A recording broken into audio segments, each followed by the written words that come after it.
မင်္ဂလာပါဗျာဒီနေ့ကျွန်တော်တို့ကယ်ဆယ်ရေးစခန်းနေတွိုင်းနေပါနော်စကိုင်းမှာကယ်ဆယ်ရေးစခန်း6ခုရှိတယ်ကယ်ဆယ်ရေးစခန်းနေရှောင်ရင်းနဲ့စကားပြောပြတဲ့ကလေး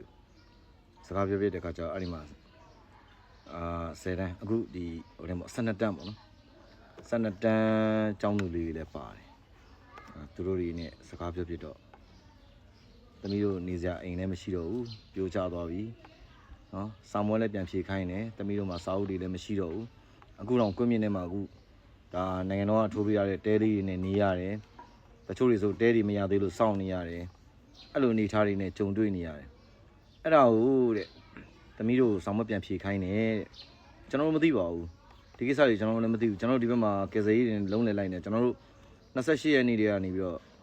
sorry 29ရက်နေ့တည်းကနေဆိုတော့ကျွန်တော်တို့ရန်ကုန်ကနေထွက်လာတာအခုချိန်ဒီလည်းအိမ်မပြန်သေးပါဘူး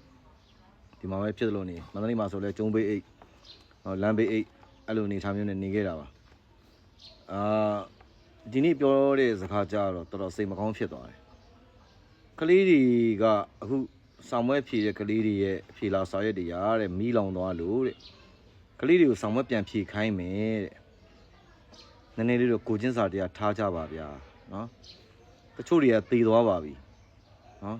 တချို့တွေကနေစရာအိမ်မရှိပါဘူးဒီကလေးတွေပြန်ဖြေရမယ်ဆိုတော့ဟိုဟယ်ရီတန်တုန်းကလို့တော့အားလုံးအောင်မပေးနိုင်ဘူးဆိုရင်တော့မှကဲမဖြစ်မနေပြန်ဖြေရမယ်ဆိုလဲအမှတ်20ပေးပေါ့ဗျာအမှတ်20 25မှတ်ဒါပြန်ဖြေရမယ်ဒေသတွေအတွက်ကိုနော်ကျွန်တော်ဒီသဘောပေးတဲ့ကြောင့်ဒုက္ခရောက်လို့ပြန်ဖြေရမယ်ကလေးတွေအတွက်ကိုအမှတ်20လောက်တော့ဒါမှမဟုတ်အမှတ်အစိတ်လောက်တော့သူတို့ကြိုပြီးပေါင်းသားပေးသင့်ပါတယ်အဲ့ဒါကတော့လုံးဝမပြေမနေရဖြေရတော့မယ်ဆိုရင်ဆိုတဲ့သဘောပြောတာပါဒါမဲ့ကျွန်တော်တို့အနေနဲ့ကတော့ရင်းနေမကောင်းဘူးဗျလာကြည့်ပါနော်လာကြည့်ပါအောက်မှာလာကြည့်ပါလာကြည့်ပါမိဘတွေသေတာတွေညီကောင်မောင်တို့မှသေတာတွေနေစရာအိမ်မရှိတာတွေစားစရာမရှိတာတွေနော်ဒီလိုဘဝတွေနဲ့ဖြတ်တန်းနေရတဲ့အနေထားမှာဘယ်ကလေးကဘယ်လိုလုပ်ပြန်ဖြေနိုင်မှာလဲဗျာ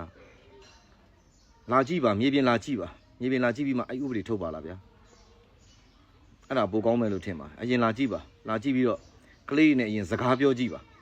နော်ပြောကြည့်ပါကျန်တာဘာမှမပြောလို့အရင်ဒီဒုက္ခတွေနဲ့အရင်စကားပြောကြည့်ပါပြောကြည့်ပြီးတော့မှအဲ့ဥပဒေကိုဖြစ်တင်လားမဖြစ်တင်လားလူကြီးမင်းတို့ပြန်ပြီးသုံးသပ်ကြပါဗျာဒါလေးပဲကျွန်တော်ပြောချင်ပါတယ်ကျေးဇူးတင်ပါတယ်ခင်ဗျာ